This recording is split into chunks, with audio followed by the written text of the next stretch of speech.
So, good morning, Pavla Holcova. You are an investigative journalist based in Prague. You joined the Organized Crime and Corruption Reporting Project in 2013, where you are now regional editor for Central Europe. You are also the founder of investigace, an independent media outlet and OCCRP member. Throughout your career, you have contributed to major international investigations such as the Panama Papers, the Russian and Azerbaijani laundromat, the Pegasus Project, the Pandora Papers, or the Russian asset tracker. And together with your colleague Jan Kuciak, you exposed the ties between the Italian mafia and the Slovak government. But after Jan was murdered, you helped finish his story, investigated the murder, and with your team unraveled one of the most jaw-dropping corruption scandal in the European Union, implicating senior judges, police figures, and eventually bringing down a whole government. This story is told in the documentary The Killing of Journalist.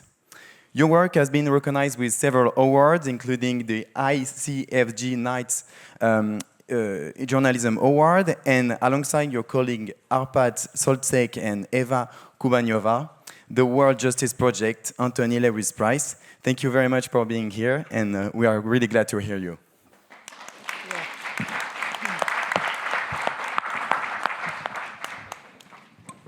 Yeah, thank you for the invitation. As you can see, I made a mistake, so let's go to another slide.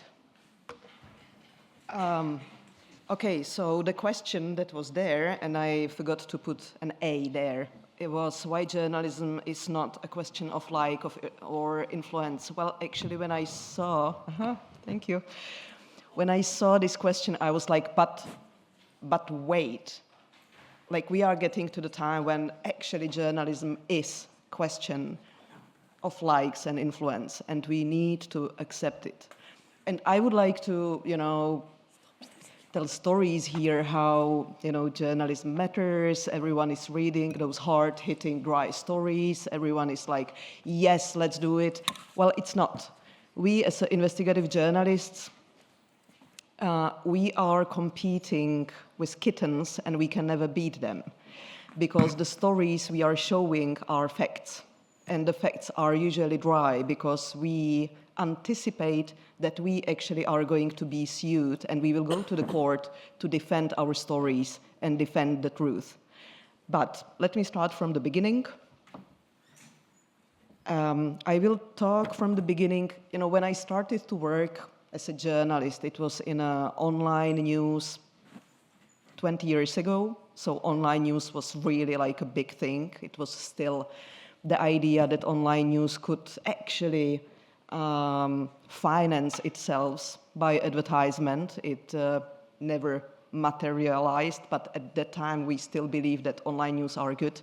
And my job was having a night shifts when I was pretty much, putting into the system agency news. It was a lame job, and I hated it, and I quit. And 2 years later, I joined something that was much more human rights activism than investigative journalism. And only in year, let's say 2010, I started to hear about investigative reporting. And I was like, yeah, when I grow up, I would like to do this. And I had no idea what does it mean to be investigative reporter. I had no idea how to do it, but still I decided those are cool guys at OCCRP, what stands for Organized Crime and Corruption Reporting Project, and I would like to work with them. So I set up an investigative center in Prague, Czech Republic, and I joined them, and I provided information from this region, and slowly, step by step, I started to write stories for them. And this is when I felt hard how actually truth matters, at least to some very powerful people. The first story I've done was together with Khadija Ismailova. She's Azerbaijani journalist, award-winning, amazing, amazing friend. And we did a story how, family of Azerbaijani president is laundering money through investments into real estate in Czech Republic. And in Czech Republic, everyone was like, boring, next. But in Azerbaijan, it was a big story, and she got arrested. And she got arrested on tax fraud. And she was sentenced to 7 years in prison. And then it felt very unfair, that, she is going to the prison for telling the truth. Anyway, she got out of the prison after a year and a half because Amal Clooney offered to represent her. But actually, the daughters of the president explained him that he doesn't want it. So she got out of the prison, and we met, and we talked about her life in prison and about the truth. And she decided, even through this experience, that actually she wants to keep on working and keep on doing investigative reporting. Another story that actually illustrates the truth is important is a story of Sasha Mialkov. Sasha Mialkov is now former head of Secret Service in, how is it called now? Macedonia. Well, let me use the wrong name. And once again, I talked to my colleagues from Macedonia, and they told me, it seems that our head of Secret Service actually has a permanent residency in Czech Republic and owns a lot of real estate there. So I did, I mapped the real estate, I checked his residency, he had permanent residency. What is kind of weird for someone who is head of Secret Service of another country. And we reported the story. This time no one went to prison, but for me it was important, to really see that this story reported and published in Czech Republic and republished in Macedonia protected the journalist and made the first crack on a government that seems to be that we can't get rid of it.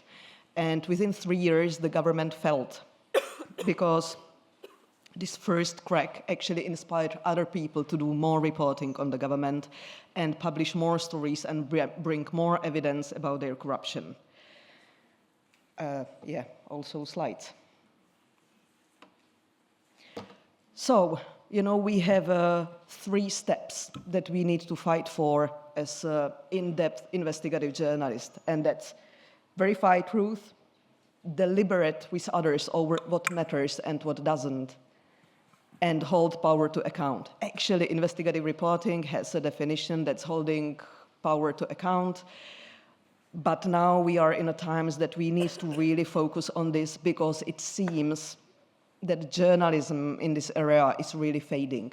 We are not able to hold powerful to account. Look at all those people who went to prison in US charged with drug crimes or any other kind of frauds and now are being released like the president of Honduras because the president decided so. So we need to hold power to account because we need to show them that there's still someone who cares and who's gonna expose. And maybe the justice system will fail in keeping them in prison, but we will be the first one who will write the draft of the history, what means there will be information that this guy or woman is a fraud, and we need to stick to it. Also, combination of those 3, of truth, deliberation over what matters, and holding account to the power, it's really important for democracy. Not only democracy, it's really important for society, whatever it is, because if we can't agree on what matters, we will never agree what to fight for in case there's war.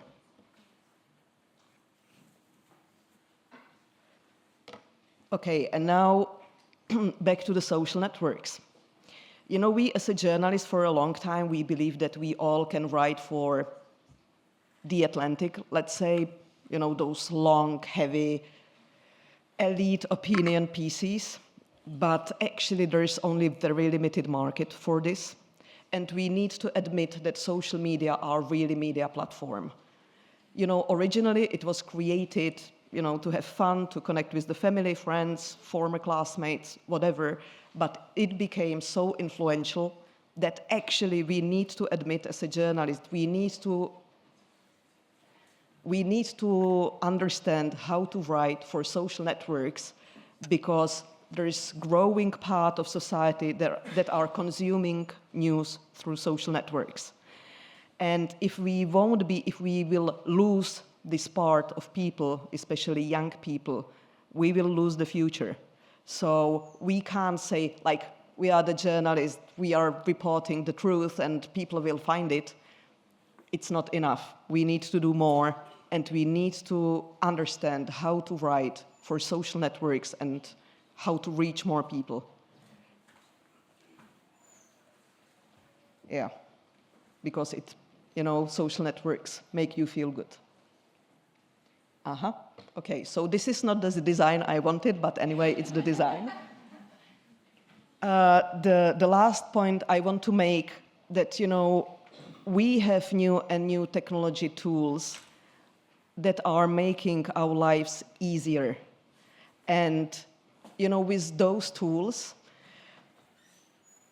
we have to fight them. And we have to, we are all using it, and it's really hard to get out of the way of using those tools as AI wrap-ups that are actually killing journalism, or, AI as assistant for telling you, summarizing the documents and links and so on. We just, we as society, not as a journalist or single people, we really need to get back on a track and fight our comfort zones in using all those ways that are simple, that are showing that, the world is simple, the truth is simple, the world is black and white, and we need to go back out of the comfort zone just to feel and to understand that this is not the way we as humanity should develop. I think this is the last slide I had, and I think that's pretty much the time I had, right?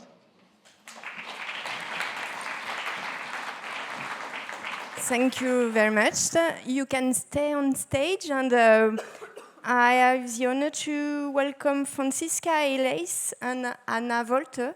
They are students from the Sciences Po Journalism School, and they will have a chat with you.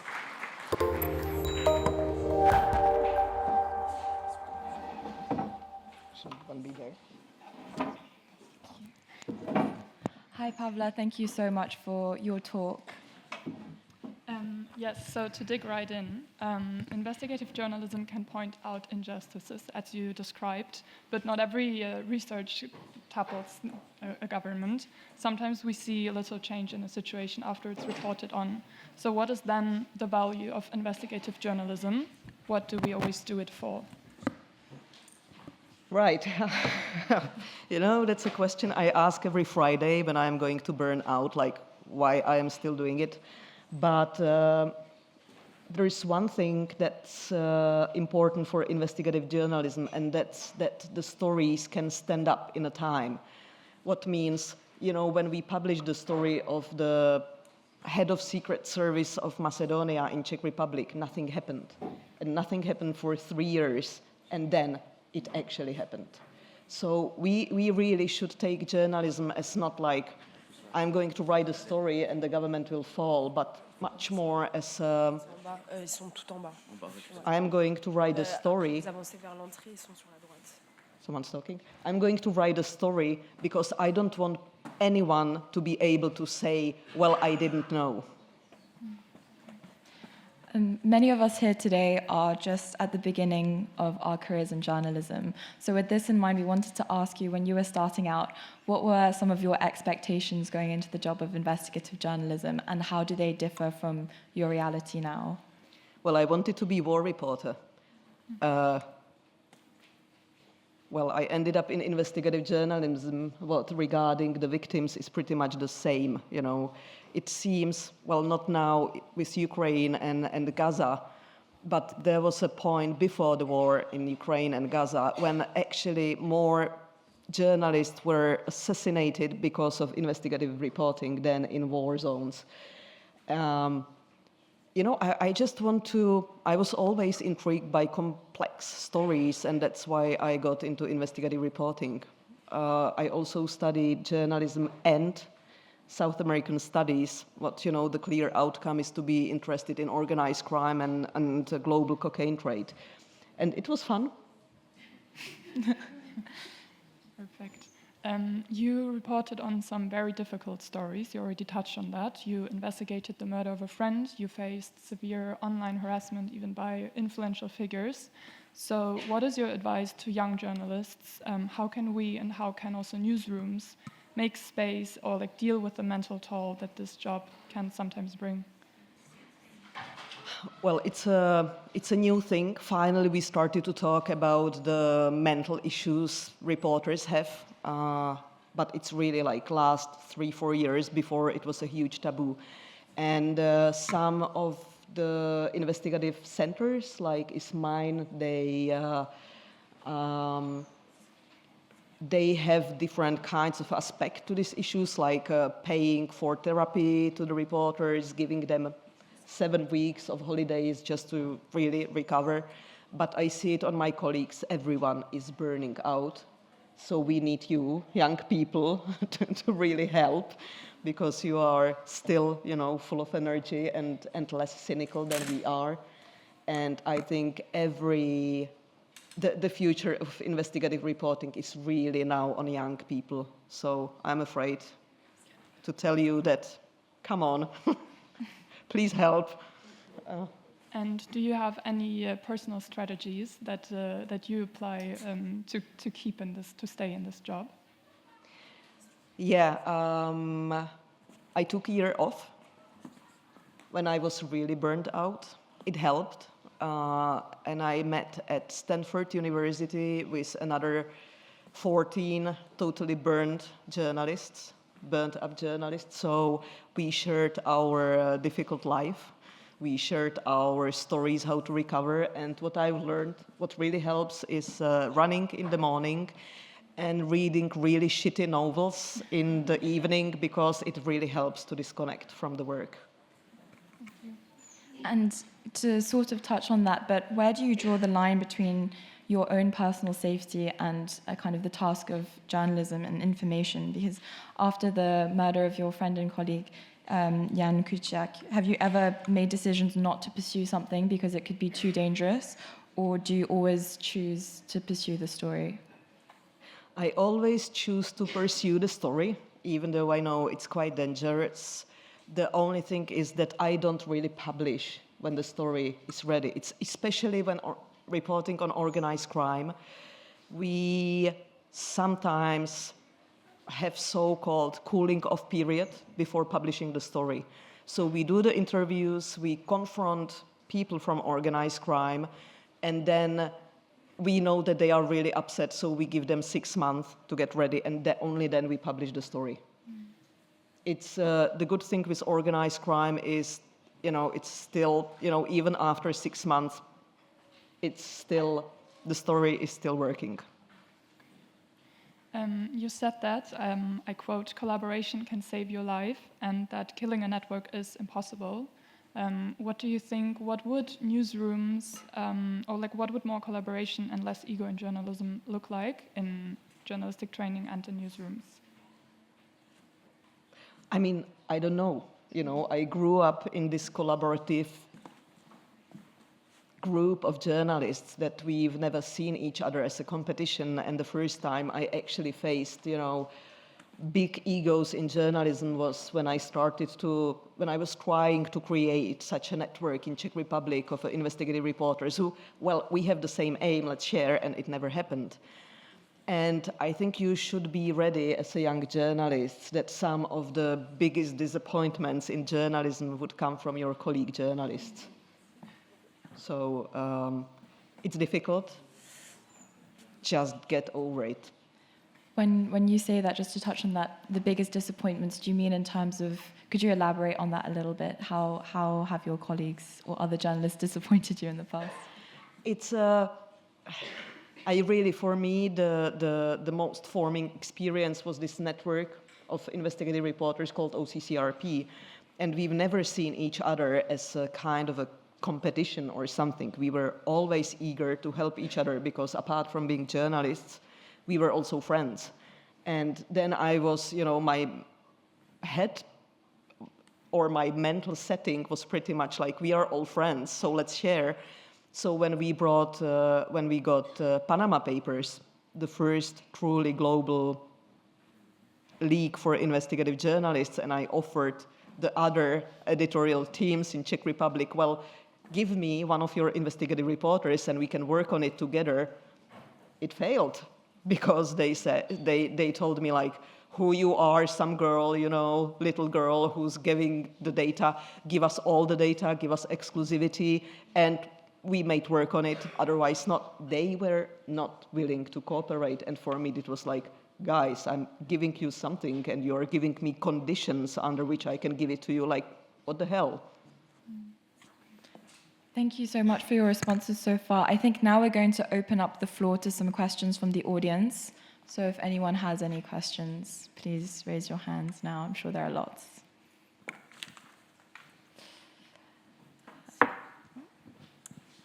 Hi, thank you. You're a founder as well, and you talked a little bit less about that. Can you say a little bit about how that experience of being a founder has worked or not worked with being a journalist? Yeah, well, I have a friend and colleague who's saying once you become a founder, you stop being a journalist, and he's pretty much right. And it's experience of all of us, like founders of those investigative centers, that we are spending much more time than we want to on management, fundraising, and other stuff. And I don't enjoy it, to put it in a nice terms, but it's needed. And I still do journalism, I still do reporting, but it's quite crazy because I need to find the time to do it. At the same time, there was not such a center, there was not any kind of a media. Well, let me start from the beginning. I founded the Czech Center for Investigative Reporting because I was trying to find someone who can do cross-border projects. And there was no one like this. No one wanted by the time to do cross-border investigative projects. And I went to many editorial teams like, do you want to join those cool, super financed investigative projects? And everyone said no. So there was not a way how to do it. So I found a way, and I started this center. And I never wanted to be director of anything. I wanted to be a good reporter, but not leading other people. I fail, I try. But now we are a team of 12 people, and I hope we are much more consolidated than 10 years ago. And yeah, it's ups and downs. And I was pretty naive when I founded the center, and I would never do it again. Maybe yes, but I don't know. Are there any more questions? One last question, yeah.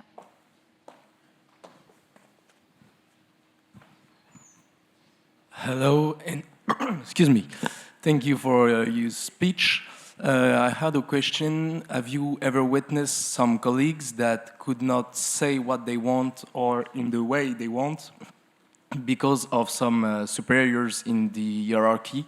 Now that you are a director, do you give some directions to your journalists? And as a journalist before, and more as a young journalist, had you pressure from superiors to tell the story in a way or in another way? Thank you. I had superiors for something like half a year only. Then we understood that it doesn't work. So they could not really, I was not really in the situation that I would be breaking some big story and they would be pushing me to do it a different way. With my colleagues, the only discussion we have regarding what they can or can't say is regarding their posts on social networks.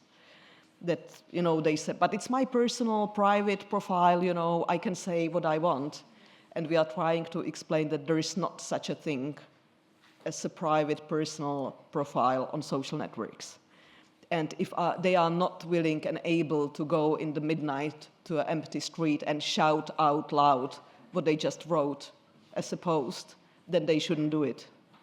And it brought many of my colleagues into trouble, mostly because as an OCCRP network, we are being sued like every other week, but some of the lawsuits in jurisdictions such as London or in Maryland, you know, the split of the costs, of the legal costs is 50-50, no matter who won. So we got sued in London over a tweet, and it was really expensive. And fortunately, it was covered by insurance, but then the insurance company said, this was the last time we covered for you. Thank you so much. I think that's all we have time for today.